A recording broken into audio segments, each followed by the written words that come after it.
How's it going, mate? All right? Yeah, good, good. Thank you. Thanks for having us on, Harry. No, spot on there. Thanks for getting involved. Appreciate it. Cheers. So Uh, this isn't going out live or anything like that, is it? no. Definitely be edited and all that. Don't worry. So if I need a wee break or something, Yeah. All good, mate. Yeah. getting on, No, I feel to be fair. Oh, thank you. Whereabouts are you? I'm in Brighton, Hove. Ah, right, cool. You Yeah, always been that way on. I have indeed. Yeah, yeah, I get that. yeah. It's lovely here. It really, really is nice. Yeah, it's a lovely Yeah, place. but Have it's great. Yeah. you Hull? No, I'm in Manchester these days. Manchester. Okay. Um, Kind of left till about 10 years ago now via London and ended up here. But yeah, it's all right. Yeah, I mean, we always loved playing in Manchester. It's a magical city. It's got something about it, hasn't it? Yeah, I know what you mean. Yeah, I always thought it was just like up there with London for me type thing. So yeah, it's quite cool to move here for sure. Yeah. Yeah, yeah, definitely. But yeah, take us back, Jimmy. I mean, I've obviously talked to Dom a couple of times, but Yeah, it's yeah. interesting to get a different perspective. Like how did you end up in a band? How did you end up in the others, basically? Yeah. Yeah. Okay. Yeah. Well, there is the sort of start of all this actually is something that maybe a lot of people that know the band didn't know about. So I'll go through that. But myself and Dominic were in a band prior to the others from about 1998, I think. And what happened was I've always been in bands sort of since I was a teenager, really, and we the band I was in at the time split up, and myself and Matt, my friend from the band, we decided that we'd get something else together, but we thought we'd broaden our scope a bit, and rather than just sticking with necessarily Brighton people, we thought we'd advertise for a vocalist in NME and Melody Maker, and there's some stories there which, if you're happy for me to tell you, I can. But Yeah, eventually definitely. we found Dominic. Yeah. Yeah. Okay. Okay. So yeah, so we put this advert in, and I think at the time we were saying, well, we want to be in a sort of alternative guitar-y sort of band and stuff. And I think the influences we put down was stuff like Buzzcocks and Suede, and I think maybe Placebo, something like that at the time. Maybe even something like T Rex. And but it worked in terms that we obviously got replies from outside Brighton, and so it worked on that front. But we got, you get a whole slew of sort of not quite suitable people applying, But there's a nice little story from early on that a very young Kelly from Block Party answered my advert. Really? Oh Yeah. wow. And he was I mean, I've met him a couple of times, and he's a lovely, lovely man. But he was shy. He was only like of school age at the time, I believe. This would have been the late 90s. And for whatever reason, we never got round to swapping tapes or anything. But I suddenly realised years on, I thought, well, he told me that he was like, he said, well, look, I'm a black guy. I'm looking to form a band. And I thought, and Kelly, I thought, I recognise that name. So later on, when Block Party had their success, I thought it's got to be him. And I did get to speak to him once. And I said, look, I think you answered an advert of mine years ago. And we had a good chat about it and that. But it could have been different. It could have been Yeah, no yeah. others and no Block Party. Or a That's combination mad. of both. Yeah. But So what happens at that point? You just like yeah. how did it work back then? Would he phone you from the advert? That's exactly right. And Okay. so, yeah, so someone would ring, and we'd have a very rough cassette of us playing some music basically, and we'd say, look, we'll send this to you in the post. Could you possibly record yourself singing over it and send it back to us? I sort of think that, pre-internet days, that was the way of doing things.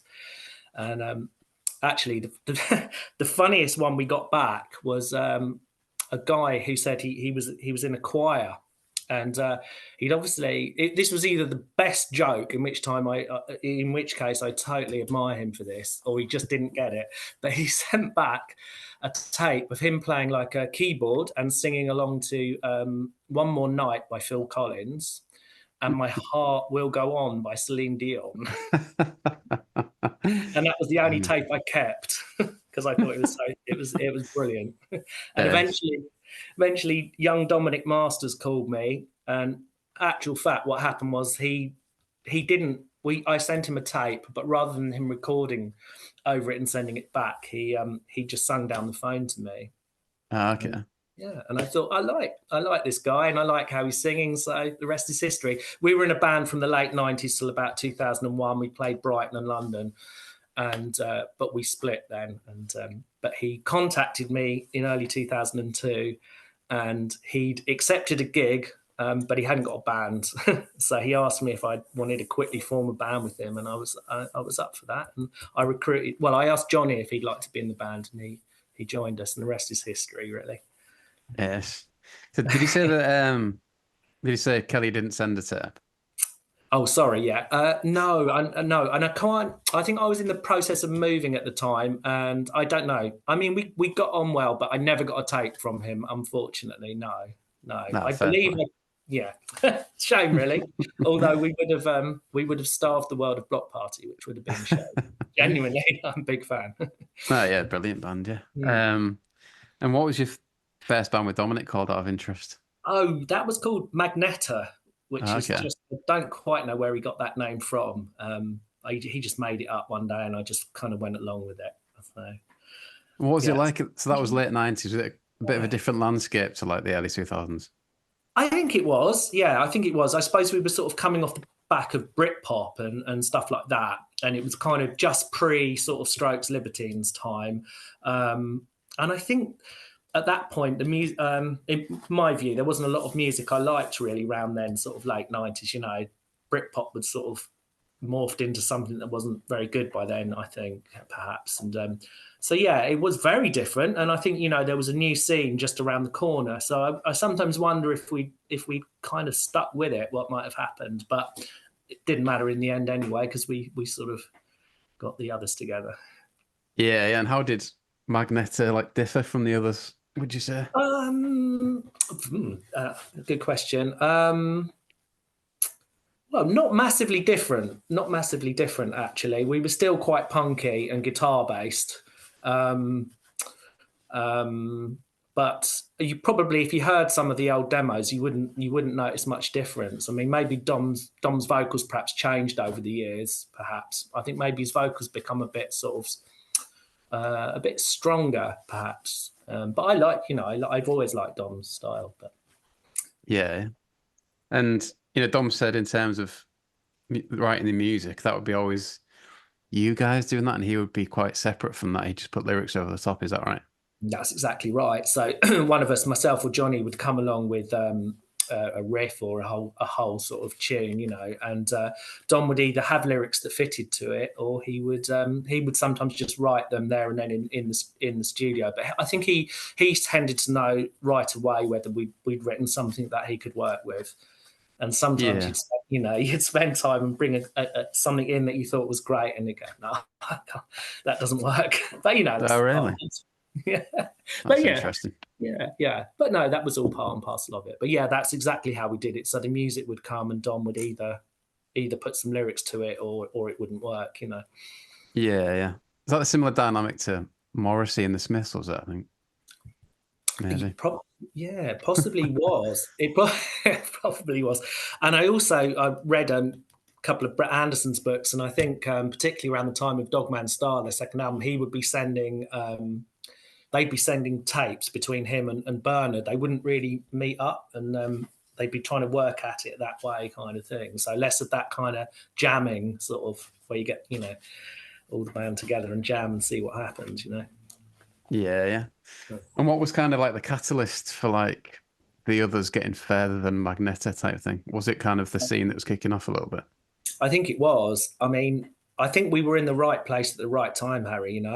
But Don put an awful lot of work in, and I think that can't go unsaid. Really, he really really worked his socks off, and he did a lot of networking around London, and and I think the thing is, actually, we somebody suggested that we sent a demo, so we recorded our first demo, about 3 or 4 songs, and somebody suggested we sent it to Alan McGee, which we did.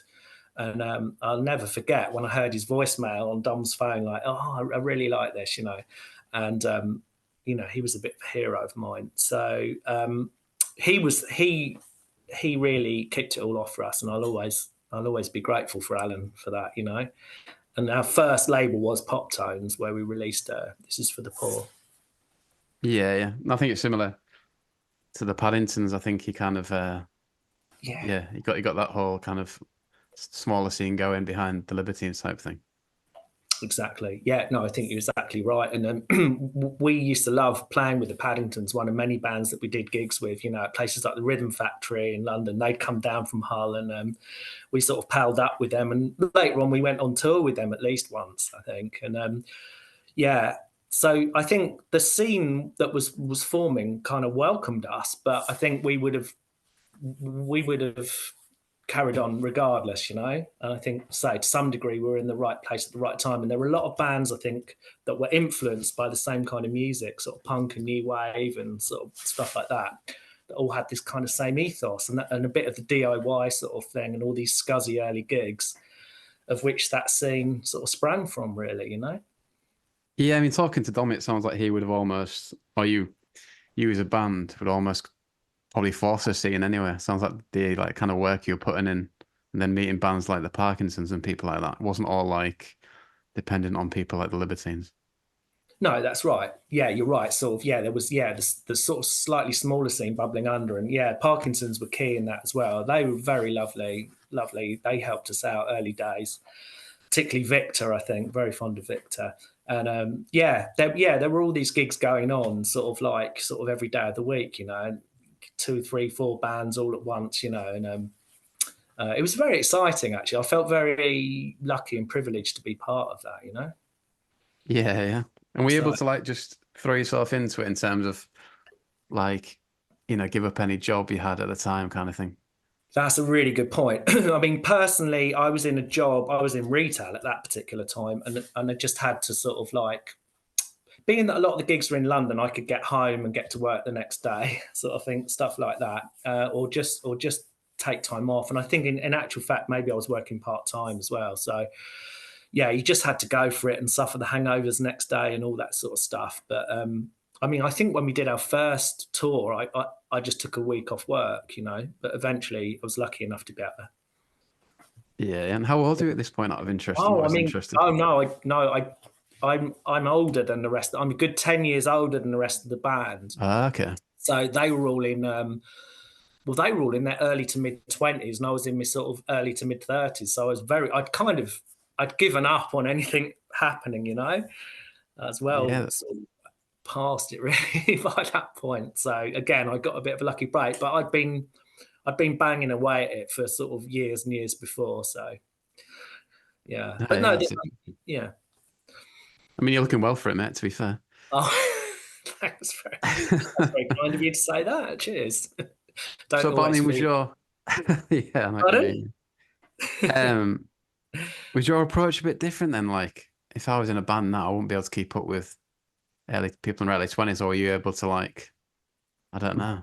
Do you know what I mean? Did you have a bit of a different attitude if you were Um, in your early 20s?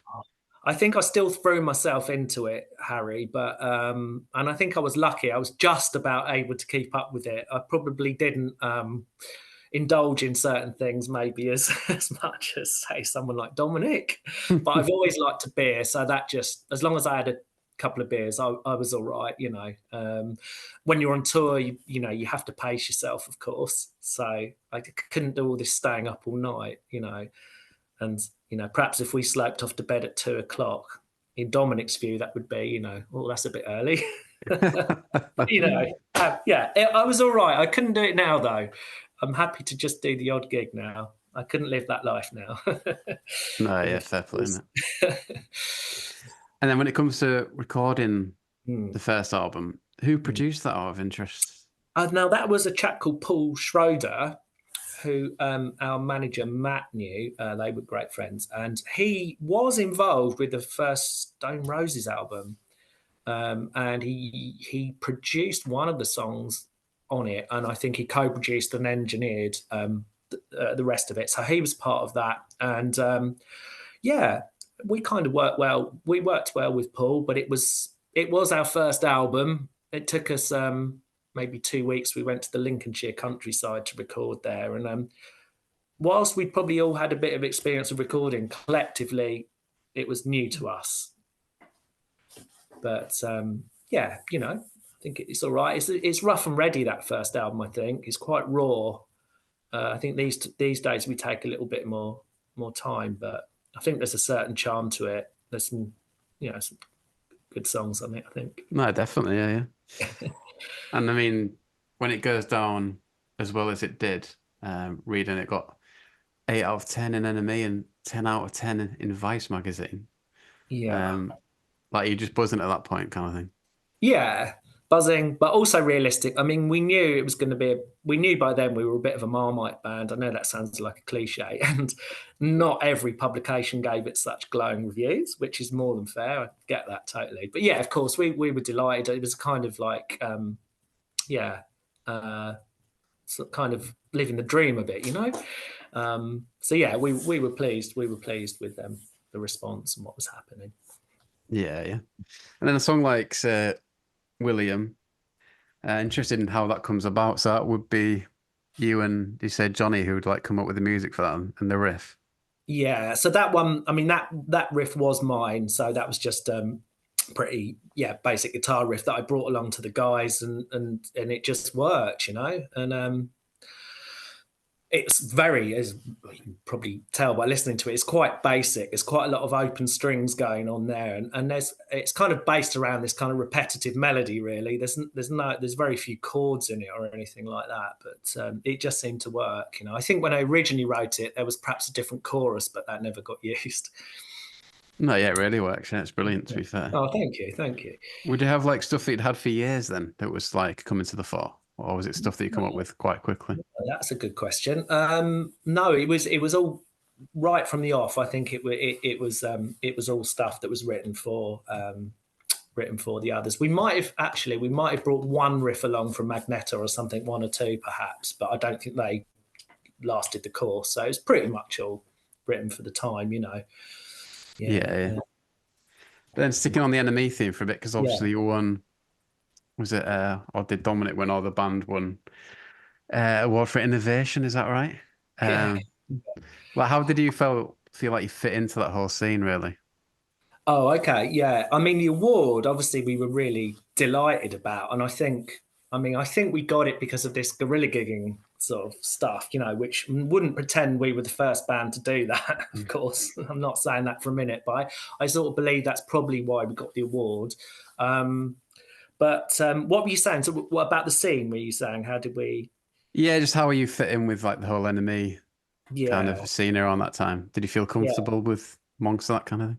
Yeah. I think I did, and I think the guys did. I mean, I don't think we were trying to sound like anybody else, but I think that we seemed part of that scene, and obviously being in that scene, it definitely helped us. It helped us. I think it was something for the press to hook onto, this new sort of lot of bands, this slightly different sound that was coming along.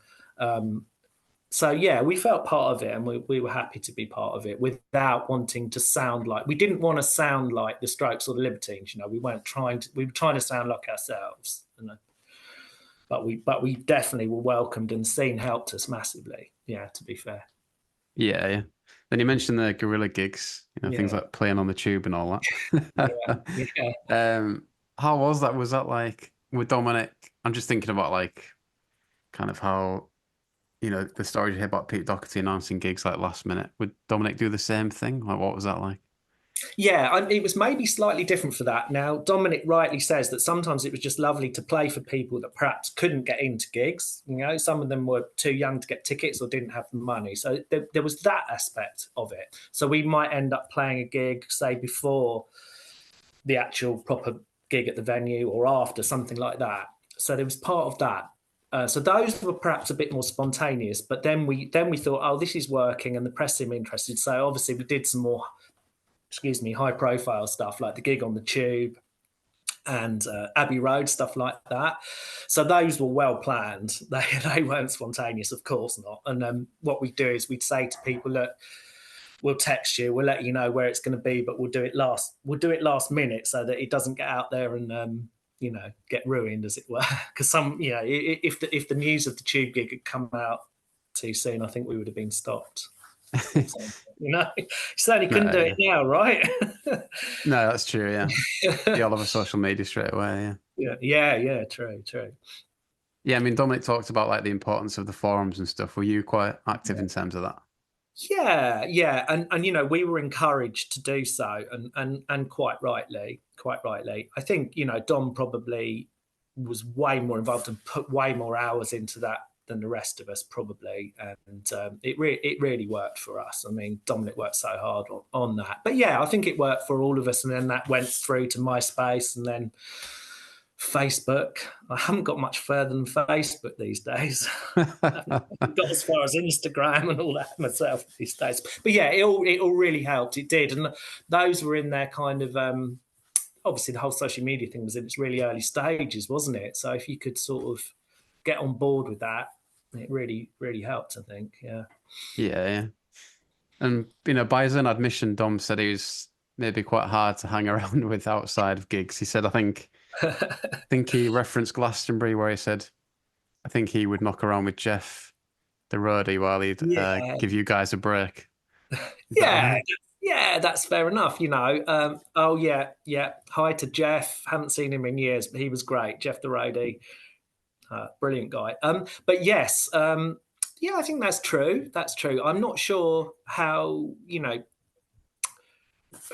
not sure how we would have what sort of friendship we would have had outside of the band, but I think that's just the way it works sometimes. So yeah, Don would probably go off and do what he wanted to do with the people that wanted to do the same, and maybe I'd be happy just to go off to a beer tent or something. But yeah, we've had our moments like all bands do. We've had our rows and our run-ins, but we got through it.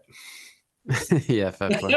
I guess when there's like a 10-year age gap as well, it's easy for I don't know, there's obviously going to be differences in terms of the way you approach things and stuff.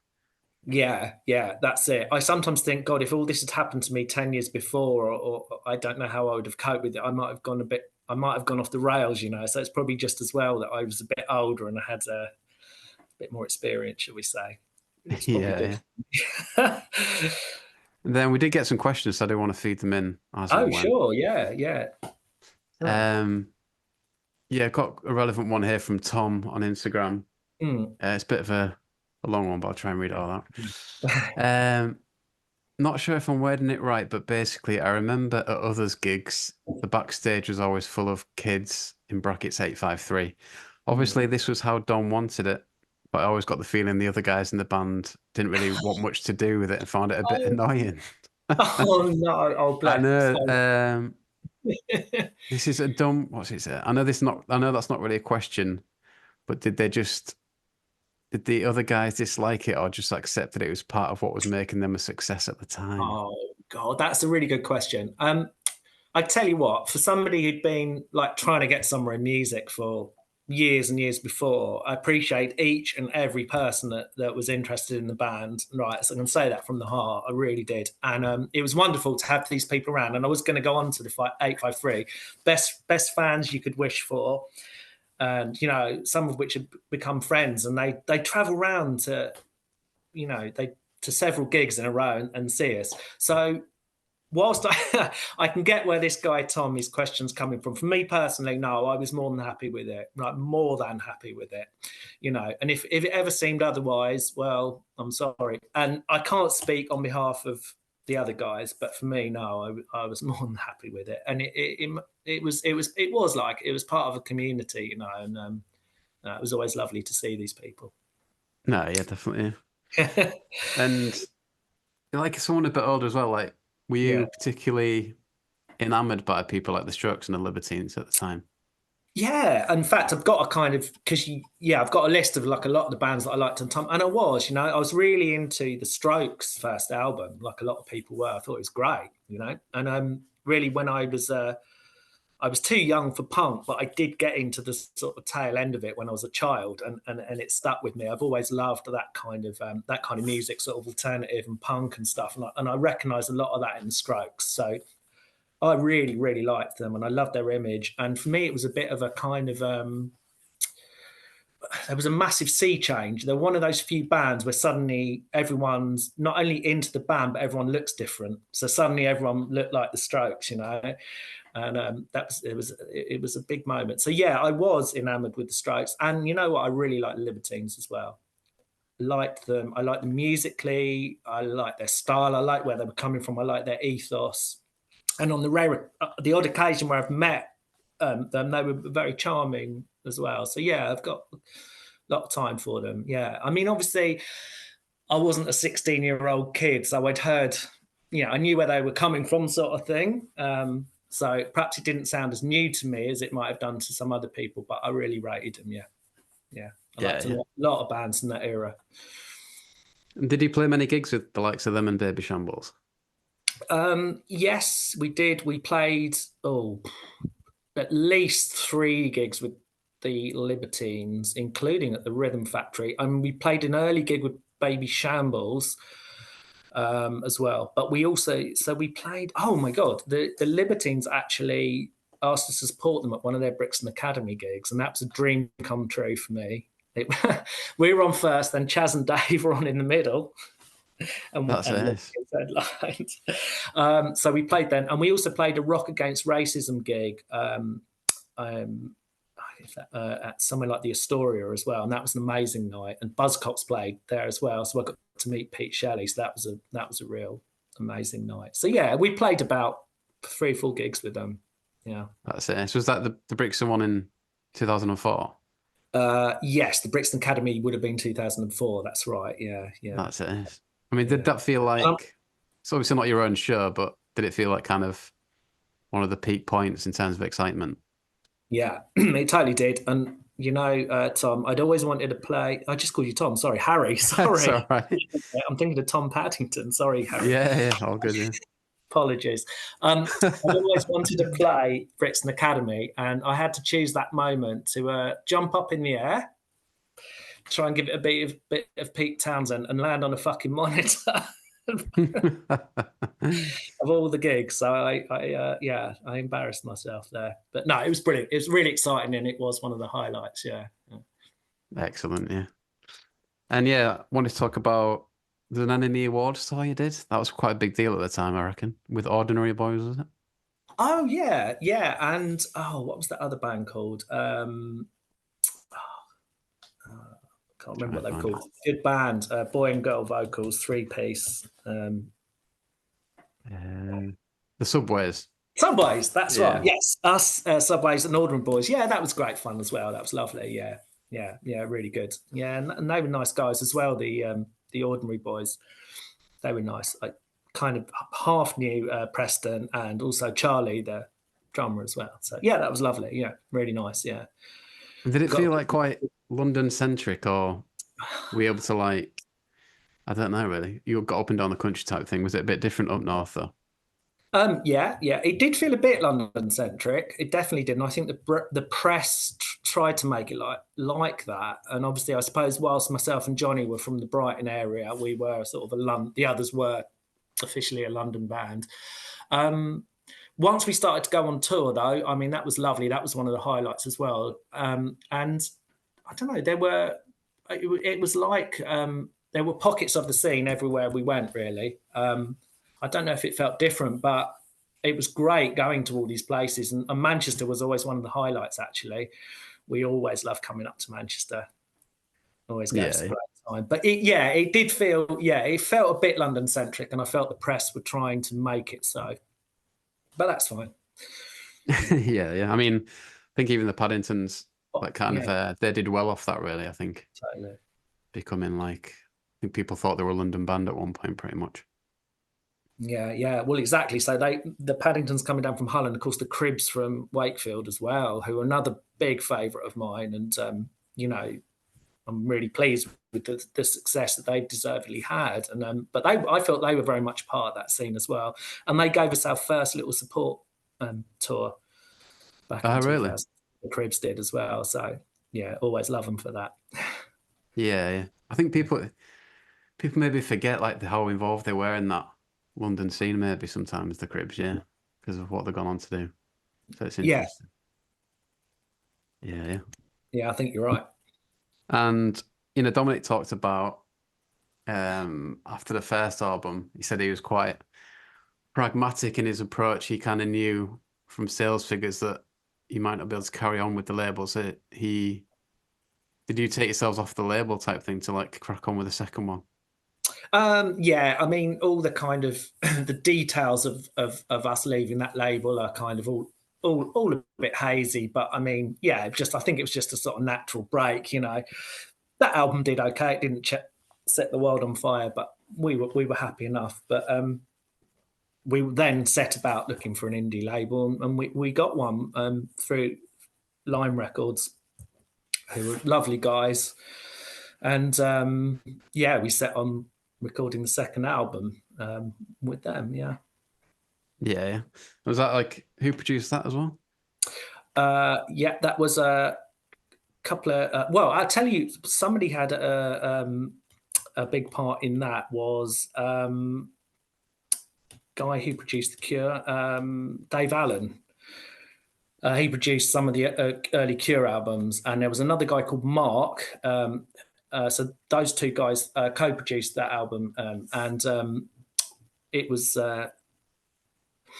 I really enjoyed that. We worked hard. We worked really hard at that. We were going into London sort of every day, and I think we were. I felt that I personally was more focused on that. I wanted to get a slightly different sound musically, slightly more polished, and I think we managed that. So we were really pleased with how the album turned out. But obviously, time moved on. I think we weren't. We knew we'd come off a major label. Was never going to do quite as well as the first one. Yeah. And what about in terms of songwriting? Did you feel more pressure going into that second album or what? Slightly. I think it's the same sort of story that I hear from a lot of bands. The first album almost writes itself because you've been touring and gigging these songs, for a long time. And so when you go to write the first album, it's there, the songs are there. For the second album, we had a few songs that we'd started to gig, but there was that sort of moment, right, we've got to go and write X amount of songs for the album.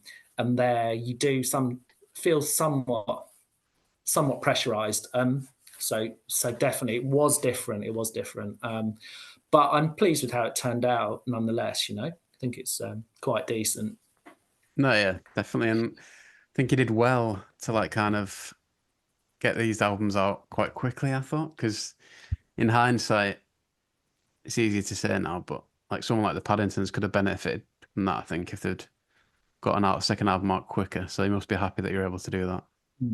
Yeah, very happy. So yeah, I think the first album was early 2005 and Inward Parts was sort of late 2006. So yeah, very pleased we managed to do that. And I think some people might have been surprised that we did get a second album out and so quickly. And I think you're right, for someone like the Paddingtons, I mean, great first album and everything, but yeah, it probably would have been good, as you say, if they could have got a second one out earlier as well, maybe. So I think you're right. I think we were lucky that we managed to do that, and pleased that we did. Yeah, I mean, I think they were. Then I think they relied more on the label type thing to see what they were going to do, rather than you guys kind of took more of a proactive approach, which is found Right. really interesting when I heard that. But Yeah, yeah, yeah. Hmm. um, then yeah, like obviously big gigs around that time. Just watching your gig in Japan earlier, Oh, that yeah. must rank pretty highly in terms of memories. It's on my list. When you said, possible highlights, that was one of them, like it, yeah. And also like playing Glastonbury and Reading and that for the first time. But yeah, Japan was amazing. And one of those, I think it was the Osaka gig there at the Summer Sonic, was at a baseball stadium. So that was just like out of this world. But I think Oasis were headlining that night, so hence such a big big venue. But yeah, it was great, and we were really quite tight by then. You know what it's like when you've been playing for so long, so relentlessly, you get really tight. So thankfully, we sounded all right, I think, at that gig. No, yeah, I was enjoying watching it. And Cheers. do you get some like I don't know, do you get the proper pop star treatment at that point when you go into big festivals like that? Yeah, yeah, I think you do, and especially somewhere like Japan, you get treated so well. Feel very fortunate to have gone there. I mean, you know, at some festivals you just get sort of stuck in a tent and get some warm beer, but that's all right too, you know. But yeah, yeah, you know, some of these places, yeah, you do get treated like kings and queens. So yeah, yeah, it's lovely. But yeah, Japan is just, yeah, it's like nowhere else I've been. You know, I feel very lucky to have visited, and yeah, amazing time. Where else did he get to go then, out of interest? Did he do a lot in Yeah, Europe and stuff? we did. So we did quite a few European festivals, like Pukkelpop, I think was in Belgium. We played something in Austria. I can't remember what that was called. Vice magazine. We played in Brooklyn, which was great. Man, you know, getting to go over and play in New York. Japan, and also there was a guy that liked us in Italy, and he must have lost money on us, but he brought us over 4 or 5 times to tour Italy just because he liked us, and that was amazing because Italy's probably my favourite country, so that was really nice. But that's, you know, one of the highlights, getting to visit these places, and not just abroad but around the UK as well. You know. Yeah, yeah. That's interesting, the Italy one. Like, how many places did he get to? Yeah. We probably got to about half a dozen cities. So each tour was only small, maybe like 4 or 5 nights. Where we got to Bologna, Rome, Ancona, which is on the coast where this guy comes from. Maybe Naples, but yeah, just short tours, and he'd drive us around, put us up, pay for hotels, everything. But it was wonderful, really lovely times. Yeah, Yeah, got yeah, to meet sounds some brilliant. the Italian 853 as well, who were very very supportive. We're still in touch with them. Yes. And with Dom, I don't know, with his like antics and association with Yeah. kind of like I don't know how to put it really, but the excessive nature, let's say, of certain Yeah, things. Were you yeah, ever yeah. were you ever concerned for him type thing? Oh, I felt like he was in control of it, so no, I wasn't concerned. I mean, that whole side of things wasn't particularly for me, or I'd say probably for Johnny either, really. But no, I won't say I was concerned for Dominic, but yeah, he certainly enjoyed indulging. He enjoyed the party. Yeah, no, no, it was okay. It was all right. He does see it. It does strike me as someone that's able to like discipline themselves almost and be like, right, I can't do that because it's going to lead to that type thing. I don't know. I think you're absolutely right, and that's a word that he's used himself. And to be fair, I think that was how he played it. Really, he was very disciplined, enjoyed himself, but thankfully stayed on the right side of the tracks. I'd say. Yeah, yeah. If we feed in some more of these questions, then let's have a look. Okay. John Shortland says, "Will we ever see a scene again like the one you were part of? Do you think?" Oh, I hope so, Harry. I hope so. Yeah, I think there's quite a healthy scene going on at the moment. Actually, I was going to mention that sort of later on, but I don't know. I don't. I would hope so. I would hope so. Whether it'll be the same style of music or not, I don't know. But I'm not sure. I'm not sure. I think as scene as rock and roll and pop music develops, I think it kind of dissipates somewhat. So like our scene was never going to be perhaps as powerful as sort of the punk scene, which was probably never going to be as sort of powerful and as widespread as the original rock and roll. Do you know what I mean? So I think scenes slightly get diluted as time goes on. So I don't know. I'd like to think we would though, but we shall see. No, I know what you mean. Like, I always think that about someone like David Bowie. It's like, Yeah, whatever happens, no one is going to be able to have the impact he did because those barriers are broken down now, type of thing. exactly so. Yeah, yeah. Yeah. And then Zara S on Instagram might be a bit of a tough one. What were the good things and what were the bad things about being in a band with Dominic? Oh God. Oh wow. Um, well, without Dominic, I don't think the band would have done anything. You know, he made the band. Dominic made the band. His work ethic is second to none. I've never met somebody, well, with the exception of maybe one person who puts so much work into the band. Okay, so his focus. It felt very real. It felt very real to be in a band with Dominic. You know, Dominic's a very honest person, and it felt very real. It was fun, very rock and roll. What the worst things? Oh God. Just on that there, sorry. Yes. I'll give you a chance to think about that. Was that quite good, really, when it came to songwriting? If he was a bit able to be honest with it, was he quite like almost quite ruthless in that respect? Could you be like that with Yeah. each other type thing? Oh yeah, very, very much so, very much so. Don will always say what he means. And do you mean in terms of songwriting? Oh, do you mean like if we, in terms of songwriting, if we did something that he didn't like, would he say, or do you mean in Yeah, terms of his? and vice versa. If the Yeah. lyrics you think didn't work or something or a melody. Um, yeah. To some degree, I think we'd make it known if we didn't like it. But the other thing, of course, that with Dom is that, like him or not, all his lyrics are very honest and from the heart, you know. And I think that's a strength of Dominic as well. But I don't know. We Dominic's quite a passionate person, as you know. So we probably had, you know, the occasional crossword over the years, occasional bad mood between us. But those were few and far between. But those were probably the only things, you know. It was all good. It was mainly good. It Yeah, I really feel like was, and still is actually. I think we've all mellowed a lot. no, it must be pretty nice to be able to keep going. Now it must be like a different I guess there's not that kind of jeopardy where you can't be as much like worry about stuff now. You can just enjoy it maybe. Exactly right, Harry. That's it. And I mean, I could talk a little bit about how it is now, if that's okay. Yeah, go for it, mate. Yeah. Yeah. So we're now a seven-piece, which might seem rather excessive, but it's actually really good. So the new songs, there's a lot more colour in them. They're a lot broader. And it's nice working with some different people. There's some really, really excellent musicians in the band now.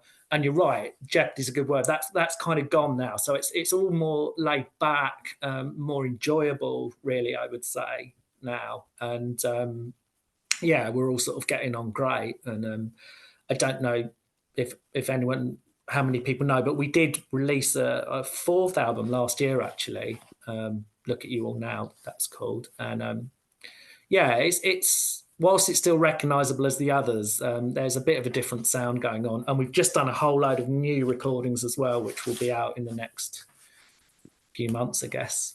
But yeah, it's nice. It's really quite fun now and quite laid back now. Yeah, I mean Dom said you were in talks with like labels and stuff again or something. Yeah. There's definitely a label that's interested in putting out a brand new album out on vinyl. So I really hope that happens. I mean, I know that's maybe not essential, but I'm a bit old school and I'm a big fan of vinyl, really. So I'd love to see that happen. So we'll see. No, yeah. It's all quite fascinating how things work now. It's like it's almost tempting to try and start your own label, isn't it? If you just need to like you have that initial capital. It's like Exactly. could you do it yourself where you pay for the vinyl and if Yeah. you know it's going to sell, but it's probably a lot more to it than that. So I'm probably underplaying it. But Well, no, I don't think you are in a way. And I mean, yeah, I actually not with the others, but I brought out a couple of singles myself with other sort of projects, really. And yeah, you're right. And you know, you could, if you're lucky, you can make your money back. I mean, you're going to pay for your studio costs and everything like that anyway. So you just need to find somebody that's gonna sort of make the vinyl for you. There can be a bit of a waiting list, I think, these days because it's become so yeah, much. But isn't like hasn't Brexit played a part in that as well or something? I think so. Yeah. Another Yeah, I one of was its reading about negative that. effects. Yeah, I don't know the ins and outs of it, but I know that there can be a bit of a waiting list for that. Yeah, Yeah. but you're right. I think you can do it yourselves for sure. yeah, why not? Yeah, yeah. Mm. And then just in terms of your own career, like, I mean, Dom Mm. said he went back to work at some point. Did you all have Yeah. to do that type thing, or were you able to Yeah. like stick around in music? Yeah, no, we all went back to work, and that's fine. And now we do this sort of like it's very part time. We probably gig once a year, record every so often, so it suits us. But yeah, it's become. I think we're all really happy that it's still going, but it's fine. We combine it with our lives now. We were lucky enough to do it full time for a couple of years, and what more can you ask for? Got to live the dream, really. So I feel very very lucky to have done that. But yeah, we're all just getting on with our lives and doing the others as well. No, I definitely think you'd be the envy of a lot of people, to be fair. Oh, oh, cheers. Um, yeah, Jeffrey, I mentioned Jeff Katani. He Yeah. got in touch. He said, I have many discs of gigs they played in London, 2003, 2004. If they're interested in them, I could convert them. I recorded them from the desk. Oh, oh, that's lovely. Well, thanks, Jeff. Yeah, actually, that would be very nice. Yeah, if he wants to get in touch, yeah, oh, that's nice to know. Yeah, Yeah, thanks, make some Jeff. decent B-sides. Yeah, yeah, So like the new absolutely. recordings, I mean, sorry. And then Millwall Ant got in Oh, touch. Milwaukee. Oh, He said, just tell him Millwall Ant says hi and he remains one of the loveliest people I met back then. oh, that's so nice. Well, Millwall, and if you're listening to this, thank you so much for that. And yeah, lovely to know you, and hope you're doing all right. And yeah, God, didn't we have some fun times? But thanks Yeah, I for mean, that. he got in touch about his story. It's pretty crazy about how nearly went to prison, but like you and like Dominic and in the band managed to help him stay out, kind of thing. Yeah, I think Dominic did a lot of work there, and I think our manager Matt at the time really, really helped out. So I'm glad that we were able to help Ant out there, and I'm glad that he's doing all right. Yeah, yeah, Yeah. definitely. And then we've got one more question that links in quite well with the gig Okay. next year. Yes. You got one from Brian Droll on Twitter, who said, "Where is the band going for a pint after the London gig next year?" Oh, right. Okay. Well, Brian, we don't know at the moment, but Dominic will be, well, he is doing his best to sort an after gig party, which he always does. So we'll be somewhere, and we'll be also drinking in the 100 Club as well. So yeah, to promote that gig, Harry, now, if that's all right. Yeah, of course, mate. Yeah. So it's the 20th anniversary next year of our first album, eponymously titled The Others. Here it is. Ah, On nice. Glorious Final. But yeah, so we're playing at the 100 Club on the 22nd of March. And we're very much looking forward to that. We're going to play that album in full, and then we're going to play a second set of much, much newer songs as well. So yeah, we're looking forward to that. And as I say, Dominic will arrange an after party somewhere. So drinks will be had. Be lovely to see Yes. it. Be lovely to see everybody. Yeah. Have you played that venue before? Yes, yeah, we played twice, I believe, before actually. I mean, obviously it's legendary, isn't it? And I know it was like originally maybe a jazz venue, which is amazing, but it was used in the punk days a lot as well. So it's got such legendary status. I really like it, but it's bloody hot. That's the one thing I remember about the 100 Club. It's sweltering in there, but yeah, Yeah, I've not actually that'll be been, up. so I'll try and make it, I think. Yeah, Okay. okay, thank you. Um, but yeah, let's go into some of those questions that I sent you then. Yeah.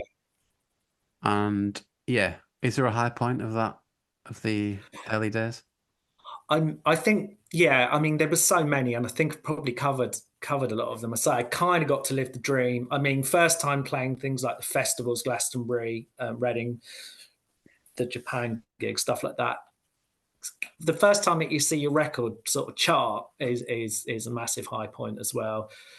Touring the UK, meeting all these lovely people that like your band, that's something else. So there's so many, Harry, too many to mention in a way, really. I couldn't pick out one, but No, yeah, that's fair play. yeah. And yeah, I did want to mention the NME again actually because I was talking to Colin with Nicholas recently, Oh, and I yeah. kind of said about I always remember a caricature they made of like the Libertines entourage. That must have been about 2006 or seven. It's like felt like they turned the back a bit on them. And I said to him, "Did you ever feel like you're turning your back on people?" He's like, "Well, no, that was just all part of it." Like, did you ever feel like I don't know, were a bit two-faced about stuff, or did you just expect that? I think it's just part and parcel of it, Harry. Really, they really gave us a massive lift up. There's no doubt about it. They totally did, the NME. So appreciate that. And then things move on, don't they? So yeah, it lasted a while, but you're not going to be loved forever. So yeah, no hard feelings there. That's just part and parcel of music, I think. No, yeah, yeah, fair play. They definitely gave us a massive lift up. So I appreciate that. Yeah, I mean, you're on the cover, weren't Oh yeah, yeah, you? yes, No biggie, we yeah. were. No, no. I mean, look, it's up on my wall upstairs. It was here. Yeah, it was a massive thing. Yeah, I mean, yeah. No, Connor said you were the best-selling new band cover in his cheers. period. Wow. Okay, that's quite something. Yeah. Yeah, Well, I'm so pleased that's, to hear that. yeah, it's Yeah. No. pretty Well. iconic image, that one, actually. Yeah. It's great. Yeah. Um, No. Thank you. And we got a nice review from them for the first album as well, which is good. yeah, yeah. And then, yeah, we talked about favorite bands type of thing, and Mm. Don mentioned a few underrated bands. Are there any that stick out for you? Yeah, well, I mean, I think I mentioned a lot of the bands that I like, and who didn't I mention? I mean, yeah, I think I mentioned pretty much all the bands I like, but to go for again, so from that period, like Strokes, Libertines, Cribs, Parkinson's, Block Party, the Rakes, definitely the Paddingtons. I remember talking to the guys at the time and saying that they reminded me of two of my favourite bands. Well, Buzzcocks, who I'd loved since I was a child, and also I thought they had a bit of the Strokes sensibility about them as well. So I thought what they did was amazing. So I genuinely loved them. Liked Amy Winehouse, but I don't think I ever appreciated her at the time. But it's only sort of since, and she really lived the life. But bands I think maybe should have got further, and you could maybe include some of the ones I've mentioned. But Neil's Children, I think, were underrated. Do you remember them? Mm. Yeah, brilliant. Some of the brilliant songs, yeah. Yeah, I really like them. The Long Blondes, I remember really liking at the time. I haven't got anything by them, but I thought they, but I really like. I think they might have got further. And a band called Twisted Charm. Don't know if you remember them. Yeah, It's got. it's interesting because I was talking to John from Neil's Children. Oh, okay, Um, yeah, and he picked his like best 10 songs of that era, and Twisted Charm yeah. were one of them. Ah, okay, yeah, I think yeah. so. Yeah, it was interesting listening to that. Yeah, I like them. Another band I like who I think should have, I mean, they did really well, but could have perhaps even got further. It was Dustin's Bar Mitzvah. I really like them a lot as well. Yeah, yeah. I mean, we've had Dave on the podcast actually. Yes, yes. David, I think was on, wasn't he? Yeah, yeah, yeah. I think he actually sent in a message for you actually. Oh, no. Pretty sure it's him. No, go on. Well, he just said, "Did you find Dominic annoying?" But I thought I'd leave that one Oh, off. I think we probably answered that in a okay. slightly more eloquent way, maybe. Yeah. Okay, hopefully. But yeah, no, I really, really like Dustin's Vomit. So and we did a little tour with them back in the day as well. That was fun. Yeah, yeah. I mean, he made the point of like he said when bands like Arctic Monkeys came around, he found it quite hard to Yeah. relate to them and felt like very separate. Do you agree with that? Ah, that's interesting. Yeah, I thought early Arctic Monkeys were pretty good. I mean, I loved the first single massively. I don't know. I think they got so big so quickly that perhaps I think maybe that's why he and perhaps we felt slightly different. But I don't know. I think we had quite a lot in common with them, really. Actually, it's just that it really took off for them, didn't it? And they became so big so quick. So I guess that's Yeah, you're moving into a different world then, different stratosphere, really. yeah. It probably wasn't as like organic for them as it was for you guys, maybe. Yeah, just kind of Yeah, skits maybe not. stuff out. Yeah, yeah. I guess. Yeah. And then, yeah, in terms of like when you became a band, I guess Do you feel like you're in the right place at the right time a little bit in terms Oh, compared to like how it is now type thing? Yeah. yeah, absolutely, very much so. Yeah, absolutely, right place, right time. I felt we were part of that scene really right from the beginning, but I don't think we weren't to know that. I don't think we sort of formed to be part of that. It was, yeah. I think you need a bit of luck to get somewhere in music for sure, and I think we got that as much as anything else. But yeah, definitely right place, right time for that scene. I'm glad to be part of it. Yeah. Yeah. Then got a question from Big Liz on Patreon who said, were you bothered about the landfill tag at all? Or did you Ah, just think that was just newspaper talk type thing? yeah. Oh, I did think it was just that, yeah, that kind of press thing. I kind of, I think a lot of the bands that were lumped in with that was perhaps a little bit unfair. I think a lot of them had a bit more to them than that, Hmm. and I don't think it's anything to do with being good or musically great or anything like that. But um, I thought probably sound a bit defensive. I thought we were around a bit early to be lumped in with Landfill, and I think a lot of those bands that maybe you might describe as that perhaps were a bit copyist, and they just sort of jumped on the bandwagon a bit. I'm not thinking of anyone particular, but I think that's partly the Landfill thing, and I think we were a bit different to that. I don't think we could have been copyist or just done what was fashionable at the time. So yeah, no one wants to be called landfill, but it doesn't bother me too much. And I think we probably weren't. Yeah, no, I agree. Just, I did a video on YouTube recently where I reacted to that list that Vice brought out. oh, It's like 50 yeah, songs. yeah. And I said the same thing about you guys. I think, yeah, exactly. You too early on doing your own thing to be considered to be in that list. I think out of 50, nearly 50 bands, I thought there was only about 10 that were actually relevant to Landfill in that article. I think they just kind of Yeah, piled everyone in. yeah, yeah. I think so. Yeah, exactly. So yeah. Well, cheers for that. Anyway, thank you. No, yeah, I'm sure you don't need me to say that. But Yeah. and yeah, I think what we had like Mark Beaumont on who said the reason why Landfill stuck was because you that scene suffered from not having a better tag. Mm. Like say someone like it always happens like a scene like grunge or something, the same kind of thing will have happened, but the grunge tag kind of protected the original bands where there wasn't really anything like that for this scene type thing. Do you know, 100% agree with that, and I've thought that for a while. And I've seen people say that, and yeah, I think that's true. I think the various little labels were being bandied around like early on, like Urchin Rock and stuff like this. But I think Mm. the scene, if you expand it out to include even the Strokes, like the US bands, and certainly the Libertines, yeah, it kind of did deserve a sort of definitive title, which it never got, as you say, Harry. So I think you're right. I think that's part of the reason the sort of derogatory term came along. And it's kind of strange, isn't it? It probably stands alone, maybe up until that point, as a scene that never got a proper name. Yeah, yeah. It is mad, isn't it? Yeah, yeah, It's even in hindsight, it's quite hard to give it one. I don't know, yeah. wouldn't know what to call it really. No, no, same.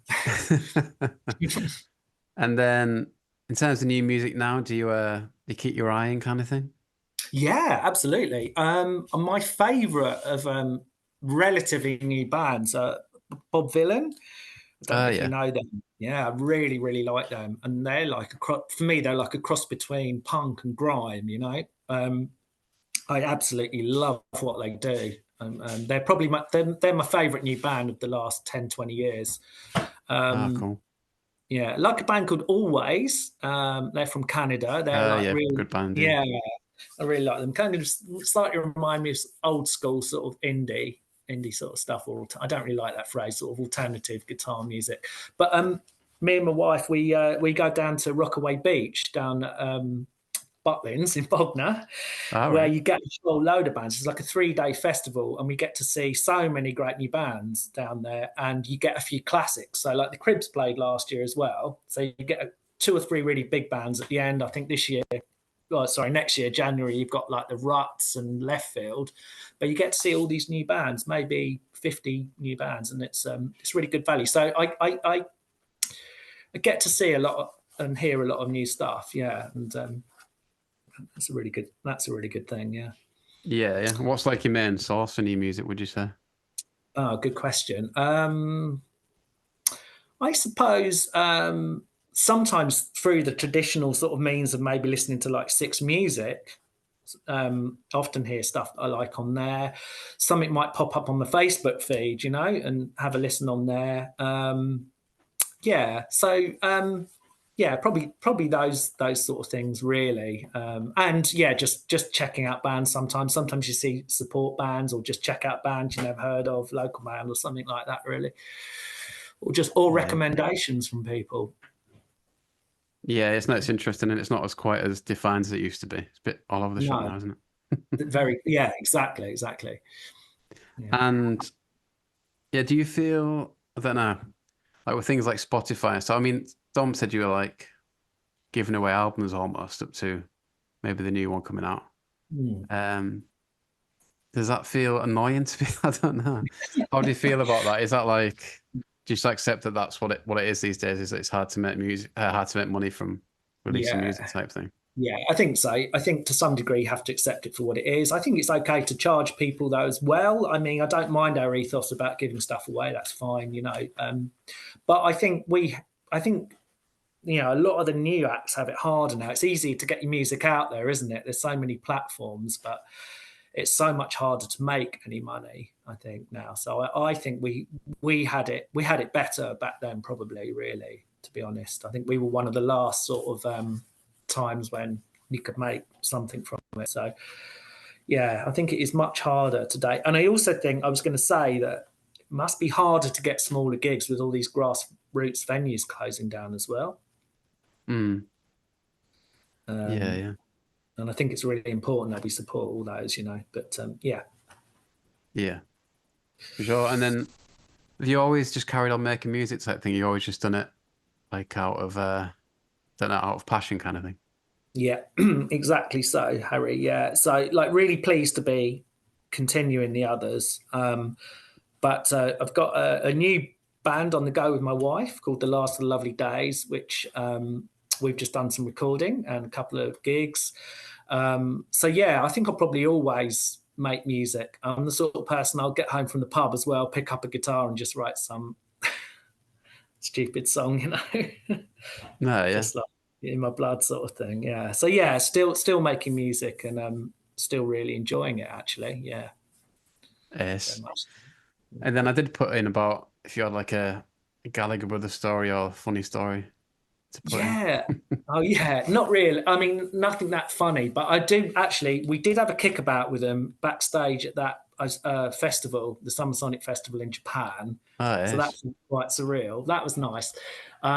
But Johnny was telling me that I remember Liam Gallagher come to a really early gig at Death Disco that Alan McGee put on. And I All said right. hello to him. But Johnny said he had quite a long chat with Liam, but for the most part of that conversation, he didn't realise it was Liam. He thought it was Right. somebody kind of who was very influenced by Liam, like a clone or something. Do you know what I mean? And it wasn't until kind of midway through the conversation that he actually realised it was Liam. But he said Liam was very nice, actually, very very sweet bloke. But Yeah, no, it's that's sorry. no, like you hear mixed things that like Yeah. you'd either it's like one extreme or the other with him. One, he'd either be like slating a band or like giving them quite a bit of praise, maybe. Yeah, Maybe more in yeah. private he'd do that, I guess. I don't know. Yeah, yeah. I'm not sure it was quite. I don't think we were quite his cup of tea, but at least he turned up on that occasion. But I do find them quite funny, those guys. Um, Yeah, yeah. yeah. And won't be in a rush to They're buy quite- a 150 quid ticket, but Well, no, exactly. I think, no, I saw them once or twice at festivals, but yeah, I certainly won't be going to these new gigs. But yeah, yeah. nice Did for you the watch them people that that? haven't seen. No, true, yeah. Did you watch them that night in Japan? Which was that now? Did you when they headlined that festival you played in Japan? Did you watch them? Um, I think so, but I definitely saw them at one of the festivals in the UK. Actually, Okay, right. that was the thing. I can't remember which one that was now, but yeah, no, they were great. Yeah, I Yeah. particularly like the first LP. I still like that. Yeah, yeah. I suppose you'd been a great age for it, actually, weren't you? Yeah, I was, and I remember when they came along, and I first saw them on some TV show, and I thought they sounded really fresh and different. Really liked them, and I thought, oh, they got a bit of the Stone Roses in them or something like that, who I was a fan of. So yeah, I was, yeah, it was, yeah, really, really liked them early doors, but yeah, just the first LP really for me. Yeah, yeah. Okay, Jimmy, well, I appreciate your time. I guess one to finish on would be, is there anything you would do differently about your time in Oh, the others? yeah, I thought that was a really good question. I've really thought about this. I mean, on the whole, no, but I think personally, I might have tried to be a bit laid back about the whole thing. I mean, it goes in a flash, and I think maybe I could have thrown myself into it a little bit more, maybe just on a personal level. Although, as I said earlier, you have to, when you're touring all the time, you can't. There's only so much partying you can do, etc. But yeah, maybe I would have made a bit more of it, perhaps. Now looking back, I think perhaps would have put a bit more time into one or two of the recordings. Some one or two of the early recordings, but really, no, I wouldn't have changed much at all, Harry. No. No, yeah, it's interesting. A few people have said that. I remember Gary Jarman saying a similar thing. Like, I don't know, he felt quite skeptical at the time of different things and different people. Whereas in hindsight, he'd have probably just enjoyed it more, maybe. Yeah. Yeah, and yeah, I agree with that. And that's not to say I didn't enjoy. I had the time of my life, but yeah, that's pretty much. I would agree with what Gary said there. Yeah, definitely. Yeah, it's always easy to say in hindsight, I guess. But Yeah, yeah, but no, it was brilliant, and I'm pleased that we're still going. So no, yeah, it's impressive. Look forward to next year. yeah. Thanks, Harry. All right, cheers, mate. Yeah, I'll let it go, but I'll let you know when that's coming out and stuff. yeah. Okay. And get you on the radio show if you ever fancy it and pick like favorite songs of the era and stuff. I would absolutely love that. I really would, genuinely. If I could, Ah, nice one, yeah. yeah, cheers. I'd love that. Thank you, and Yeah, see, thanks I'll for be in having me. touch. Yeah, cheers. Thanks for having me. Sorry if I rambled on too much. I thought the opposite might be the case. I thought I'd be struggling for things to say. No, it's spot on, mate, honestly, yeah. Great guest. Cheers. Well, thanks. You've been really nice. Thanks, Harry. Cheers. Cheers, Jimmy. Yeah. Hopefully see you at some point.